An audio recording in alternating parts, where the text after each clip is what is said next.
am Nathan Fox. I'm chair of the MFA Visual Narrative Program at the School of Visual Arts, as well as co-creator and artist on the Weatherman series through Image Comics. And you are watching The Experience.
Hello, welcome to Black Comics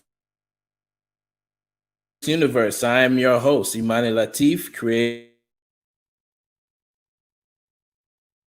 of Peep Game Comics. Black Comics Universe streams every Tuesday at 6 on all DSPs, including Facebook, YouTube, Twitch, and Twitter. Please help us out by giving us a like and share, and fans. Today, one of the head honcho comics, but Black Comic Keys and Black Comics History. My computer is super laggy today, so I apologize. Here. Let me. Hello, everyone. How are you doing? Imani, your camera is kind of dragging, so I can't hear you, but I'm glad to be here. I believe Imani is experiencing technical difficulties. While he gets stuff reset there, Marcus. Okay. Imani's having typical back from a holiday technology. Let me know when you're good to go, buddy, and I'll bring you back in. So Marcus, why don't you start telling everybody about your day job? You're here to talk about the history of Black comics, and it's always real interesting to hear you talk about it, but tell everybody what your day job is. My day job is I am the COO of Second Sight Publishing, Bradley Golden being the CEO. We are a small press, independent comic book publishing house. And we currently have maybe 35 or 40 titles signed to our roster. This month in previews, being the horror month special, we've published 8 different horror titles for retailers to get out and choose from. And Imani is back. What's going on, Imani? Lemony Snickets, Marcus. Lemony Snickets. I hear you. But yeah, is that better, Kyle? I don't think it's Yeah, as we can hear laggy you as it was speaking now. before. All right, I think we're you're good. All right, so although I look like I'm in a fishbowl, but either way, we're good. So check it out. So yeah, like I said, when I hit you up on Facebook, I just picked up a copy of Invisible Men, and I was really excited about that. And like I was telling you, a lot of the creators in this book we've discussed on here, before, and I wanted to, but it was interesting because we talk a lot about Black comic book collecting and Black comic book keys, and these actually not just this book, but these last couple of weeks have been really huge for Black comics when you think about it. All right, yeah, Kyle can hear and see me. All right, good. We're on the money. So I've been noticing like the last couple of weeks have been really huge, and I want to get your take on some of the books, like some of the key books that came out this week. Like for instance, and I'm not sure if everybody's hip to this, but Spirit's Destiny by my friend Dorfis Jean. This cover, this is a exclusive Larry Stroman cover here, which I think is some of his most newest work to date. I haven't seen him do much comic book work lately. I could be wrong. I think he might have did some work with either Bitterroot or Excellence, but that's some of the newest stuff I've seen him do in a long while. So I was really excited to get that in the mail. And of course, as everybody knows, Static came out this week, and I tried to get as many of those variant covers for the book. What did you think of the Static of the whole Milestone relaunch, Marcus? Well, I personally, and I know I'm probably echoing a lot of people's sentiments, but I personally feel like it is one of the biggest things this year because we have been wanting to see the return of these characters. We have been wanting to see really the excellence in comics that Milestone represented and still represents. And more importantly, we want to see more heroes that look like us. We want to have more stories out there that reflect our experience, but they are in the superhero genre. Right. We have been asking for, like I said, asking for this, and we believe now with Milestone's return that we'll start getting those things. So now, it's very big. No, I hadn't read it yet. Not yet. I'm going to try not to do like I did with the original Milestone books, buy them and just don't open them. I just want to preserve I don't want to get fingerprints on them. I don't want to breathe too hard on them. Yeah.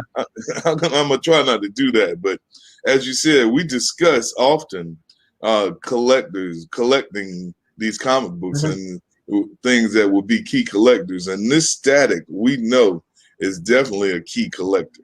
It is definitely a key collector. Every variant, every cover, it's going to be a key collector. There's some variants I haven't been able to find. They're already selling one of the variants. I think the black and white Coipel variant of Static. I've already seen it for $70 some already. Wow. And I haven't, and it's weird. It's like, I'm not sure. It's weird because I have sort of like gotten back into collecting. So it's sort of like I'm not totally aware of all the rules behind all these variants and stuff like that. So for instance, the local shop that I picked up my variants from, right? Now, all the variants are cover priced regularly for the have the regular cover price on it. But immediately, for instance, the what cover, the Dennis Cohen variant was already priced at $35. They didn't waste any time. It just came out that day, but it was already priced at $35. I saw a copy of the black and white version cover of the Oliver Coipel cover. It was already priced at close to $80. And I was like, oh, I thought they was sort of like, I thought that, that creators waited. I thought that shops waited a while. They let people, creators get in on the ground, or fans get in on the ground floor on these books. But immediately, man, and these books are going through the roof, man, already. Well, a lot of it sometimes has to do with the actual number of books they produce. Some of these variants will be 1 in 50s. There'll be 1 in 25s, 1 in 100s even. So the more limited number that they produce, the higher the book is going to be. So if you're coming across a variant that's a 1 in 50, then it's going to be priced high coming off the shelves, because the value of that book is going to grow exponentially because there's only 50 copies out there. Right. Like once they're gone. And then like for instance, this past week, I didn't order, which I should have. And this is another part of the, comic book collecting I'm still getting used to again, is that I didn't pre-order my copy of White from Black Mask, the next volume of the Black series. And immediately every shop I went to, they were sold out. They were gone.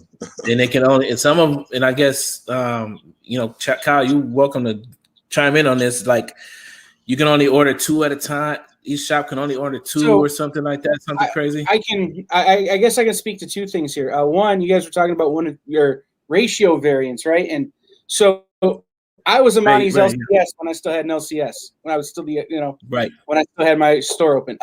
So you're making a 1 in 50 variant, right? And that means I have to order 50 to get 1 copy. If I can only sell 30 copies, I got to eat that other 20. Right? So that's where that markup comes from some places. It's covering that 20 extra books you had to order more than you thought you could sell. Got it.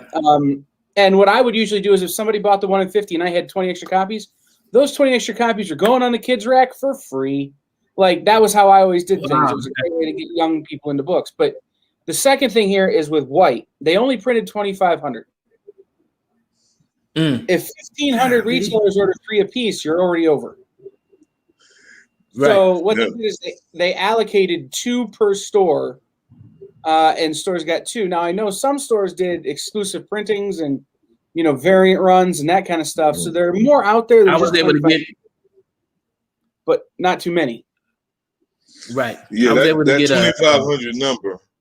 That 2,500 number that Kyle is talking about, for those who aren't aware, Diamond actually has a ideal number of books that they want each title to sell, and that ideal number of books is 2,500.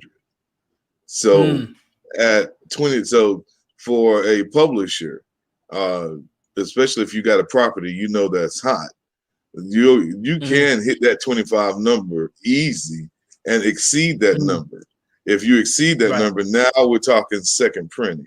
Now we're talking reorders, back orders, that type of thing. But let me ask you a question, Marcus, because you'll be able to answer this, and I've never talked to a publisher who could answer it. Black Mask, I would say, is actually probably smaller than Second Sight in terms of the size of the company. I mean, you and Marcus, I think that probably doubles, or you and Bradley, that probably doubles Black Mask in terms of operational size. So what is a print run look like on a book from Second Sight by comparison, just so people kind of have an idea? Are you guys printing 5,000 copies of stuff? Is that like a pretty good size print run for you? Yeah, well, first, the biggest difference between Black Mask and Second Sight is Black Mask is its company and they produce their books. Second Sight, on the other hand, we publish other people's books. So they may have 2 or 3 titles that they produce that each of those titles are hitting that number, hitting that 2,000, 2,500 mark. And we'll have that same thing. We'll have 2 titles, 3 titles. A good example is like Duplicant. Duplicant sold out at every store that it went into. And then there were reorders. So that means we had to print up more books. We have probably printed up an additional 1,000 copies of this book, filling reorders and filling back orders. And it's now going into a second printing because of the reorders and back orders of the book. Divine Retribution by Austin Janowski. Austin's book sold out. And the reorders, they're sold out. So his book is going in for a second printing. And we're actually going to do a special director's cut for his second printing. Another title, The Edge, Marvin Wynn. His title, his number 1, sold out, went for a second printing, which means those titles hit that number, that ideal number that Diamond wants to, and then it exceeded that number. Right. So those books move on into the 3,000 range and 4,000 range. Okay, got it. And see, I was going in a particular order, but now I want to jump to a couple of questions that I have for you now, because I think the conversation we have right now goes perfectly with this. So in our culture, they definitely have pushed the idea of being independent or remaining independent, not signing to, major publishers and things like that. Relying on Kickstarter, right? To fund their books and to fund their, endeavors, especially in comics, right? But I'm starting to rethink the whole strategy, and especially after I met you, it actually got me to thinking a little broader on the whole idea of comic book publishing as an independent creator, only because it's like when independents begin to scale, they really need to rethink and reevaluate how they approach selling comics. When you're talking about 2,500, selling 2,500 comics, the vast majority of independent creators aren't doing those numbers. And that's nothing to take away from the work ethic that I know for a fact that they're putting in. Like I see the quality of work that they're putting out, the marketing that they put behind their Kickstarters and things like that. But it isn't until they have stepped into, in some shape, form, or fashion, into the direct market, then they see the numbers, that they're, the ideal numbers of, 2,500 copies and things like that. And I wanted to know if you could speak to maybe like the pros and cons of, remaining independent, or, compared to, possibly looking for a publisher. It doesn't even have to be a major publisher. Like I've noticed, like soon after we talked, one of our interviews, I saw that, Hannibal Taboo and Hannibal Taboo had jumped in with you guys on Second Sight. And I always thought that, that's a really smart move, because I've seen them work independently. I've seen what they can do on their own. And I think that, them working with a publisher that has a deeper, say for instance, a deeper, a deeper vehicle, basically has a larger audience. There's a bigger platform. A bigger platform, yeah. And I wanted you to speak to those concepts. Well, I often compare this to the college basketball, to the finals. because I remember coming up and seeing college teams that dominated. I mean, they were always there. And then all of a sudden, a team like Loyola will pop up. Right. And they will make it, they will get past the Sweet 16 and they'll get there in the Elite Eight. And then, they may get beaten, but it's a wake up call for all those other big schools that there are sleeping giants out there. Mm-hmm. Yeah. And you see it all the time. You see it all the time.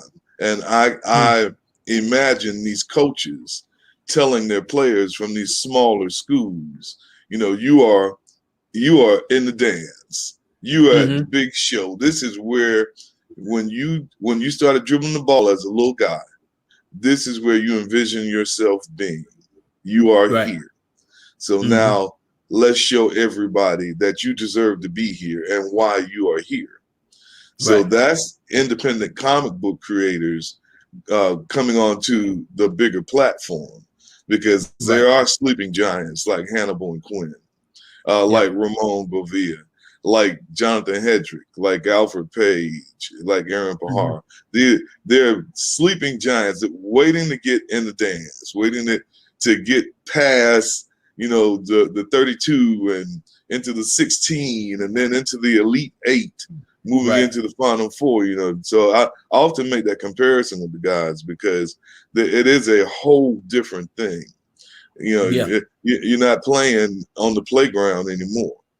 Playground rules don't apply. So you are on this platform now.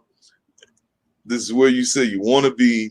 So let's show them why you deserve to be here, which means, let's provide the best content, the highest quality content that you can.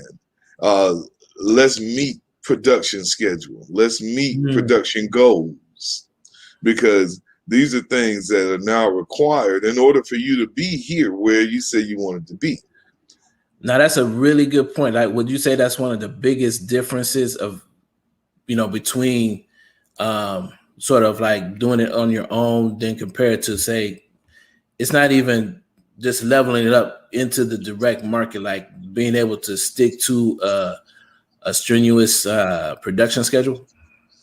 Yeah, production schedule is probably the biggest key, in that when you have a property and you are publishing this book, and now it's hit the retail stores, you're building a fan base. Now, how long does your fan base have to wait for your next issue?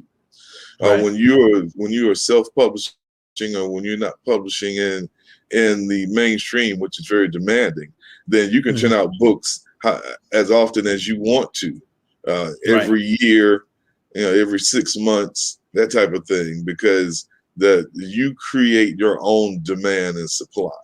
But when you're in the mainstream, you are in a whole nother supply and demand chain. And the demand, particularly if you have a property that people are digging, if everybody's loving your book and you're selling 2,000, 3,000 copies of your book, then they really don't want to wait 6 months for the next issue, because that 2,000, 3,000 is definitely going to drop. It can get cut in half, and you'll see an exponential loss in numbers the longer that fans have to wait.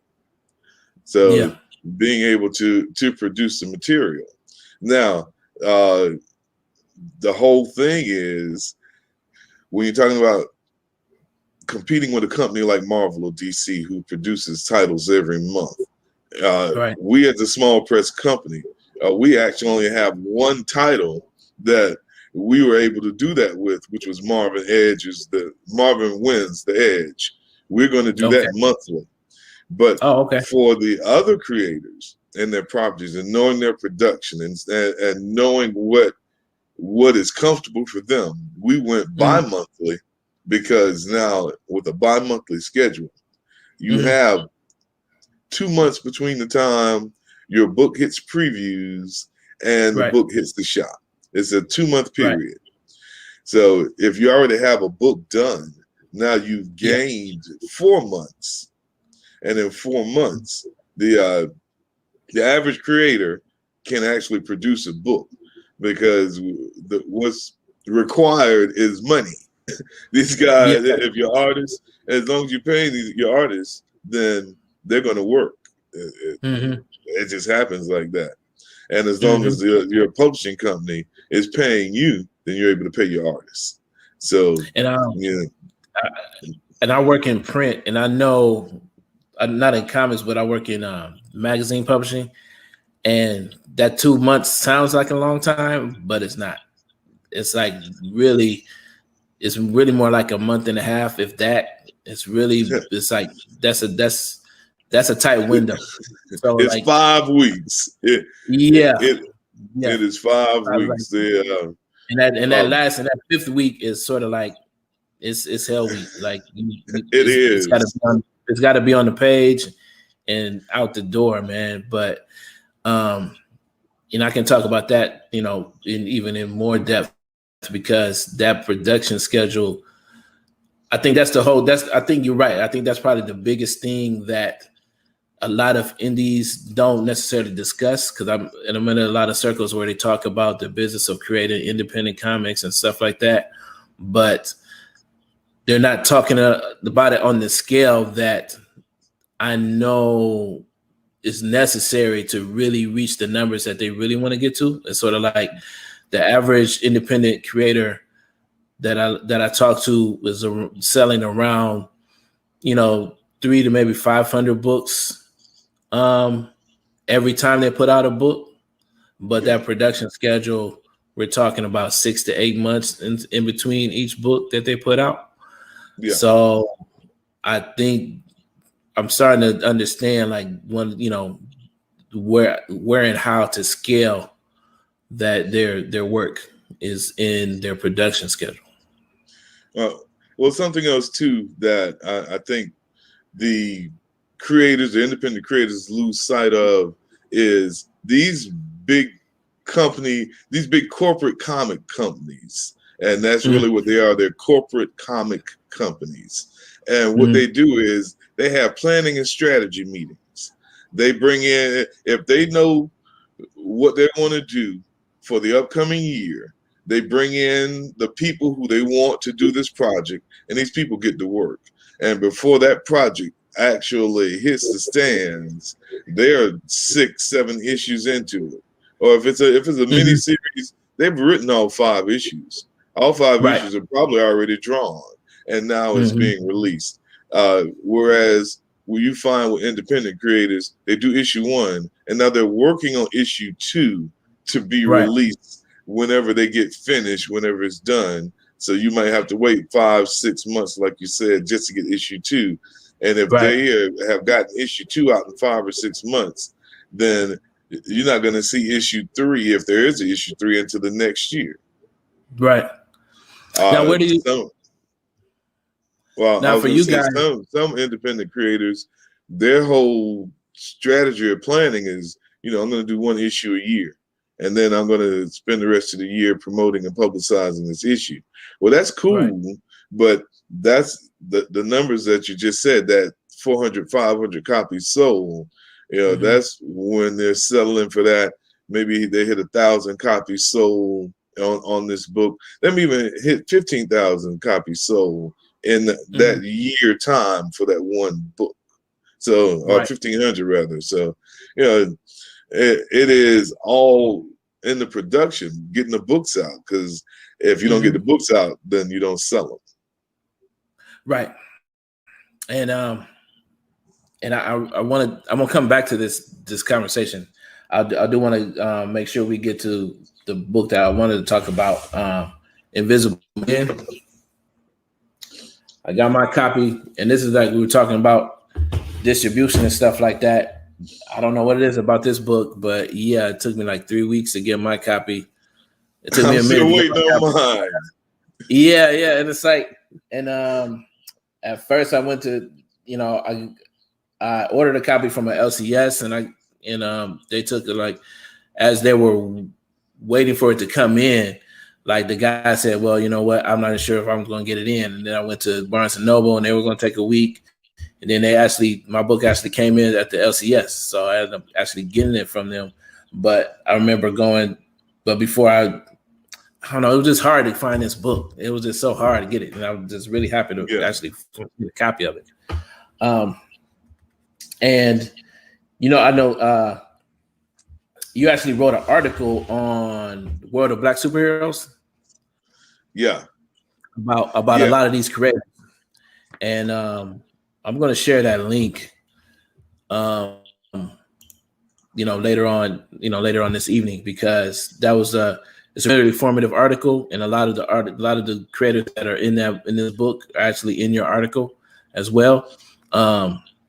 So I encourage everybody to not just pick up the book, but also read your article. And I'm going to share the heck out of that article because I'm really getting into the history of comics in terms of Black comic book creators.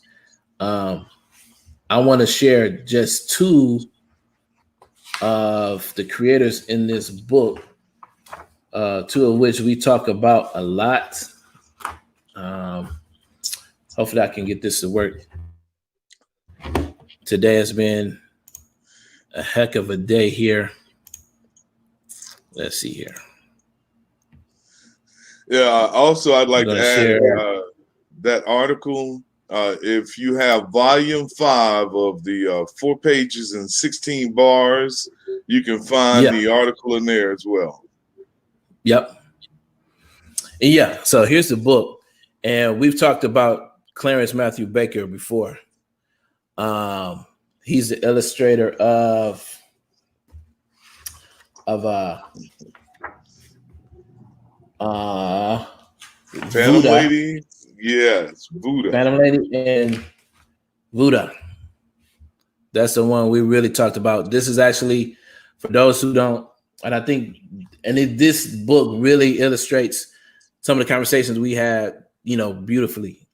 This is the first actual Black comic book, first comic book to have a Black comic book character on the cover, although he was pictured as white on the cover, right?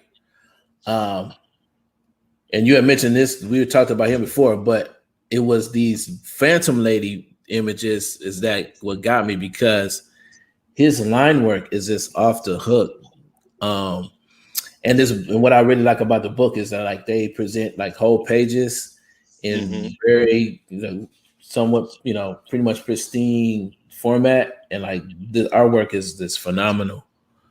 Yeah, Matt Baker was known as the master of the feminine form, and his illustrations were so famous, and they were done so well that back in the days they would send these comic books overseas to the soldiers during wartime, and you see pinups of his characters gracing the lockers of the soldiers.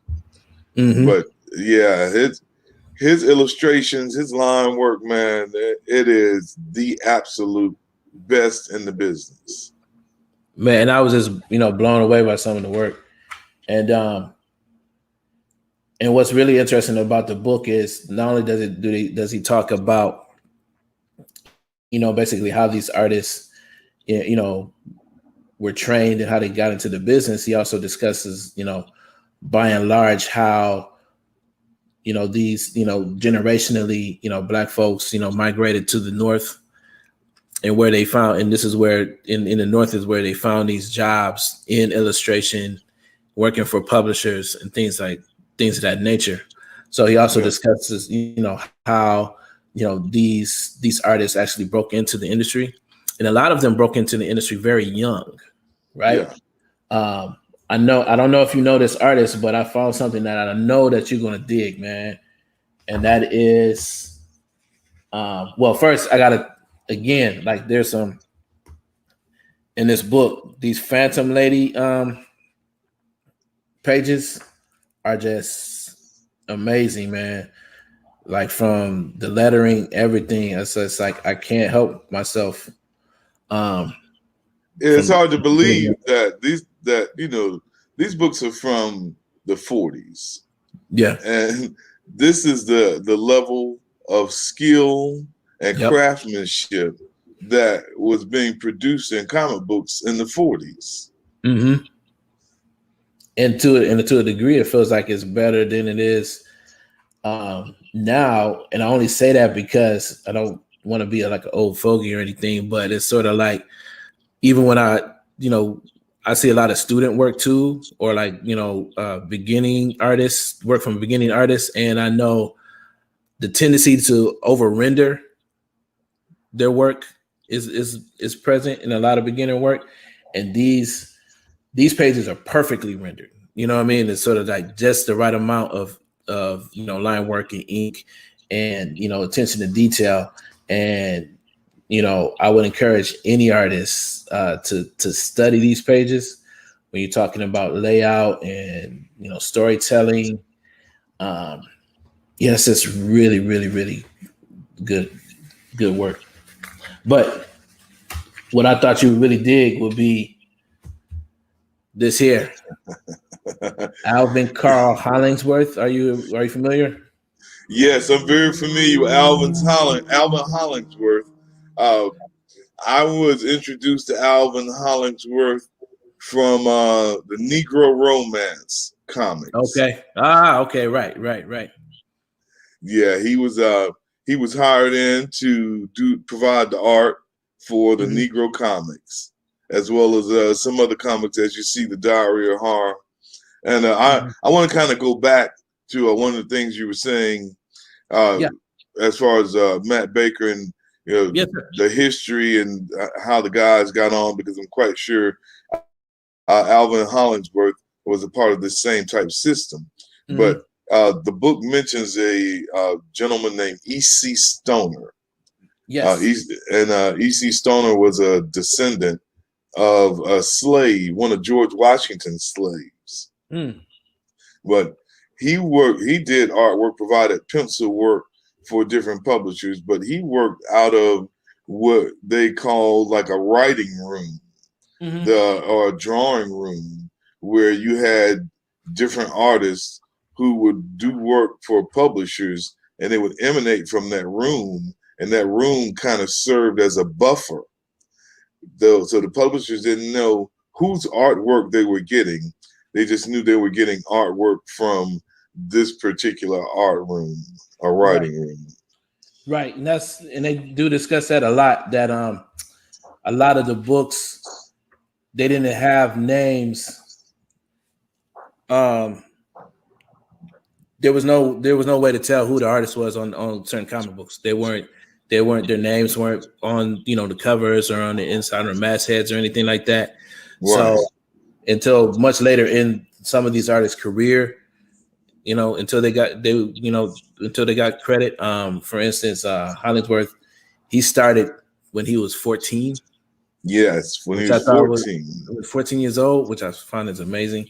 But like for a lot of these artists, for their early work, they weren't being recognized at all. No. And we talked about this before. It wasn't, artists didn't start getting credited for their work on the covers or in comic books until Wayne Howard, who was a black artist, a black comic creator, and that was in the 70s. Gotcha. So, and this is E.C. Stoner, the guy you mentioned here. Yeah. What I find interesting about Hollingsworth also, he started when he was 14. And what was really interesting about him was that the school that he went to for the arts when he was in high school, his classmate or one of his friends that actually told him that he should go and went to this school, or suggested that he go into the school, was none other than Joe Kubert. Isn't that something? And that's something. And of course, Kubert mentions that it wasn't about race for him at the time. It was just like he recognized talent, and he happened they happened to be friends. when they were younger. And so just to see how what I'm learning a lot about the comic book industry, overall as well, not just historically, but and when it comes to business, who plays a huge role will play a huge role in your success. You know what I mean? So it's like, I can't stress enough the idea of networking and, working with folks. I think relationships are one of the, biggest assets that any, creator can have, stepping into comic books. Oh yeah, and that's a fact. And even I, entering into comic books, benefited from having a friend like Tony Cottrell in Advent Comics, who first published my book, who published The Protector. Mm-hmm. So, as you said, it is, as much as we may not want to admit it, oftentimes it's who you know. Yep. But that who you know it really should be said like this, is who you have networked with. Yes. Because some creators tend to not network outside of their group or clique. Right. And not just that, I noticed a lot. The question I see a lot from people that are starting out is they're immediately asking, how did they start a comic book business? And I'm starting to wonder if they're sort of like, if some independent creators it feels like they're starting to put the cart before the horse a bit. I'm starting to be of the mind that it's like, it's probably far more important for you to work in the comic book industry before you actually start a comic book business per se. And that just might just be me. And I'm, as far as if you're going to be, we can all have aspirations of becoming, a publisher, a comic book publisher. But I think in this industry, I think it's very important that you might, if you're a writer, you might want to write for someone else first. Or if you're an illustrator, you might want to illustrate for someone else first. Things like that. I might be, what do you think about that? I think you're spot on because we find a lot of comic book creators, comic book writers, comic book artists who want to go into the business of comics, but they don't actually know or fully understand the business aspect. Right. Because comic book business is just that, business. It may be about comic books, but it is business. It is straight up business. Right. So if you don't know, or if you don't have any business acumen, then you are already lost. You've already started on the bottom. So it's having that business acumen. Then it's learning. People who are successful don't say, okay, I'm gonna do something, and then all of a sudden it's $1 million business. They pay some type of dues through hard work, through building, through learning to get to the point where they're at. And then they will recognize the move they need to make in order to level up. Right. Some people start off thinking, well, we're going to sell 10,000 copies of this book as soon as we get in the mainstream, and they hadn't even gotten in the mainstream yet. They hadn't even done the work necessary in order to find out, well, how do I get into the mainstream? Or they talk about selling books and don't understand about distribution networks, things of that nature. So you got to learn. If you don't know, then you won't be able to take advantage of it. And that's on top of actually learning the culture that's behind the creating comics, because it's like learning the actual process of creating that comic, learning the process of visual storytelling compared to prose writing and things like that. It's definitely is several learning curves, not just one or two. It's several learning curves to tackle. in order to actually have a quote unquote comic book business. And but at the same time, what's beautiful about it is there's several ways you can approach it. You know, you don't have to necessarily approach it from a huge distribution, platform. You can approach it from, if you're just, you can approach it from being published by a major publisher, pitching your idea to a major publisher. You can approach it from, as small as, in the small press, creating mini comics. I've gotten some books from creators that are, it looks like this book was made on, some type of photocopier, but it's quality work. And it's sort of just a small press, a boutique style book. Right. But that's mine. And what's amazing is that those creators go on to work for major publishers, based off of the popularity of those small books. So these, there's something to be said about, basically being a part of the culture. All right. Well, that's how we got started. With Second Sight.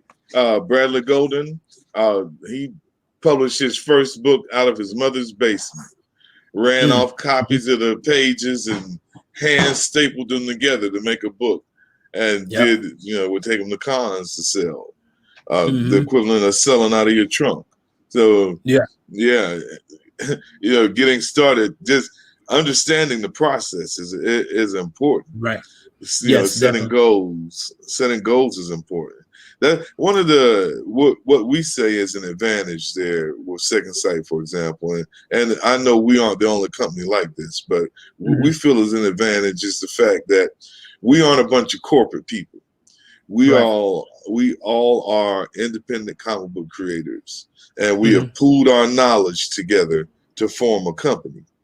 But we are independent comic book creators, so we understand the culture. We understand the lifestyle. We are our creators, and I say that often because we know what it means to have that primary job, the one that's actually putting the money in the house and paying the bills, and yet you're trying to produce a comic book and get that going at the same time, and you have that pressure, making that sacrifice, and just having a publisher that understands that is important as well.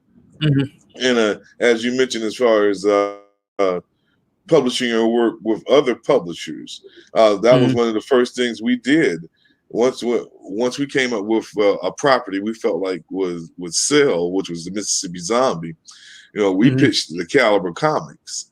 So that's initially how we got into the whole distribution network, into the mainstream through Caliber Comics, and they still publish Mississippi Zombie. Once I started to realize, and again, once I really paid attention to the work that you're doing, and how broad of a scope you guys have, I'm starting to realize it's there's so many different ways to approach this, and I feel like I'm going back to share with independent creators. The next time I get that question as far as how do I start a comic book business? It's I used to have only 2 or 3 answers, but now it's really closer to 10 or something. If you really want to get into this, there's tons of ways you can approach this. And I had one, even the level that you want to be on when you're doing the business. Not everyone has aspirations of being in Diamond and having their books distributed out worldwide. They are comfortable having their book, publishing their own books, being able to control every single aspect as far as how the book is distributed, where the book is distributed, how they market the book, and they're comfortable with the amount of sales that they receive from doing it their way. And it's important that they do it their way. While you have others, we come across creators whose main goal or aspiration is to be published by Diamond. That's what they want. I want to get my book in Diamond. I want to get in the retail stores, and because that is their aspiration, then because we are in the position to do it, we accommodate them. But we weren't always in that position to accommodate them. Oh, let me get my phone here. There you go. Yeah, we weren't always in that position to accommodate them, and we had creators who passed. We've had guys tell us, "No, I'm waiting on Dark Horse. I'm waiting on Image to pick us up."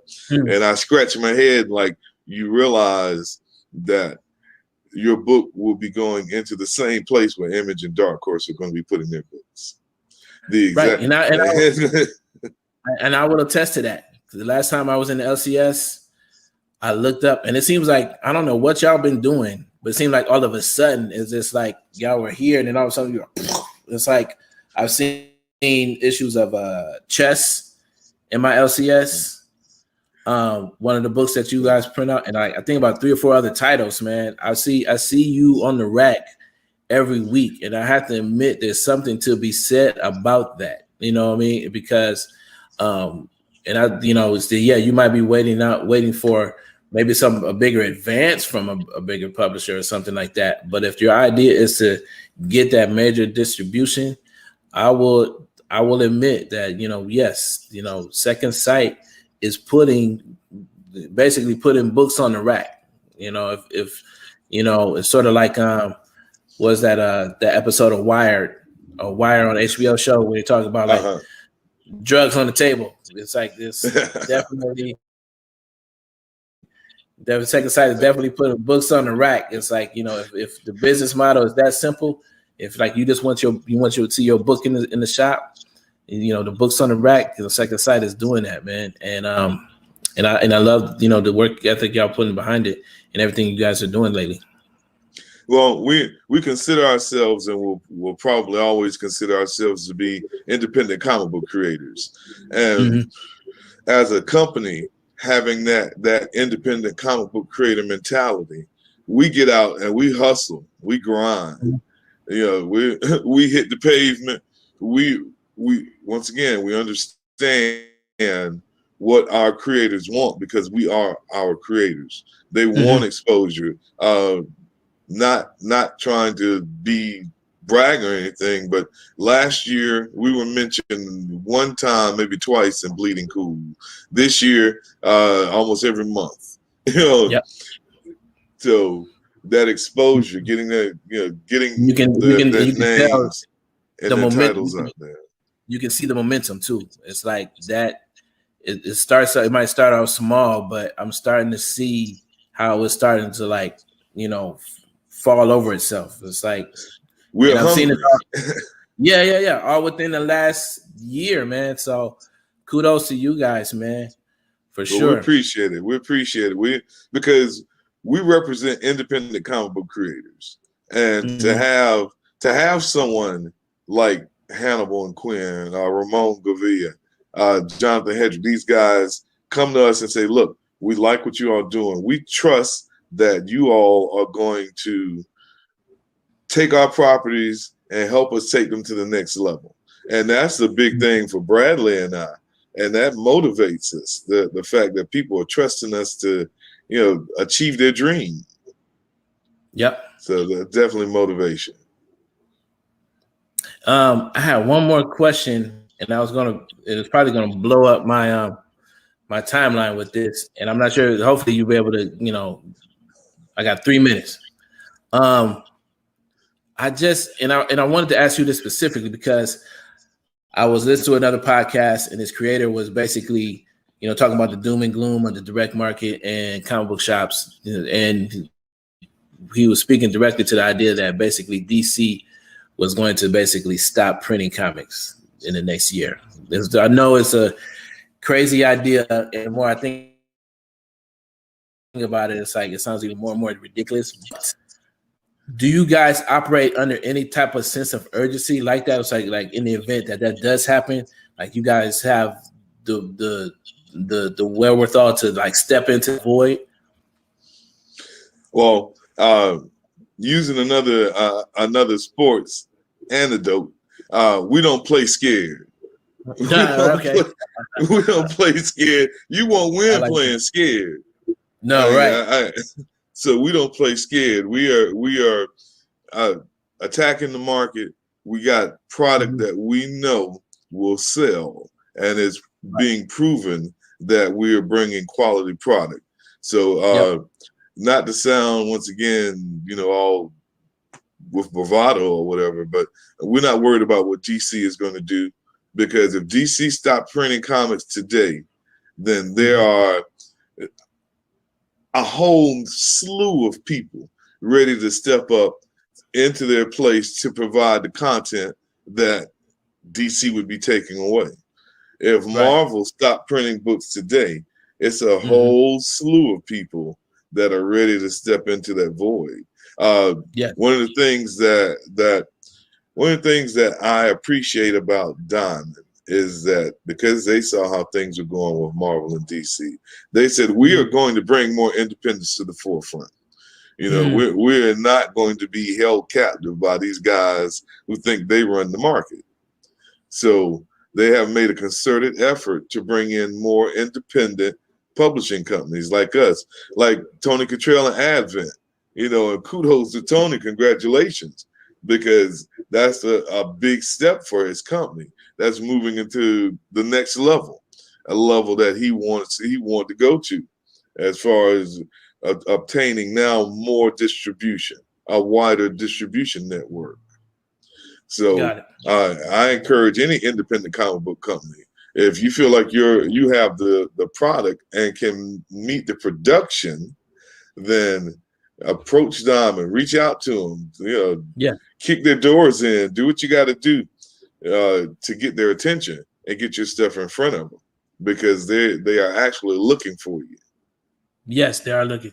And with that, I think I'm running out of time here. And for Marcus Roberts of Second Sight Studios, at Second Sight Studios on all social media, and for me, Second Sight Publishing. Second Sight Publishing, my fault. Second Sight Publishing. For me, Imani Latif for Peep Game Comics, and Kyle for The Experience. We are out. Thank you for watching Black Comics Universe.